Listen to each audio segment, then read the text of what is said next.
Assalomu alaykum. Xush keldingizmi? Alaykum assalom. Men aytgan narsamni olib keldingizmi? Nima aytding o'zi? Mandarin. Uzr, esimdan chiqibdi. Mayli. Ha, hazillashib. Rahmat. Mazza qilib, o'zingiz olibmi? Bo'lsa pizzalar chiqaymi qo'yaman. Oyijon, qarang o'g'lingiz sizga nima olib kelibdilar? Ana bo'lmasam, bugun xayolimdan o'tib turgandi. Mandarin bo'lsa edi deb qo'ynim tisab turgandi. Oling qizim, birga yeymiz.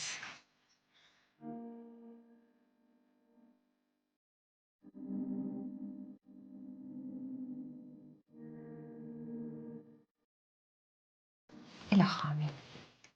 Allohim, farzandlarimga ikki dunyo saodatini bergin. Rizqligiga baraka bergin. Serdavlat, serfarzand bo'lishsin. Allohu akbar. Allohim, o'zingga ming shukr. Ayolimni u meni xursand qilgandan ham ziyoda xursand qil. Rahmat senga. Tarbiya bergan ota-onangga ming rahmat.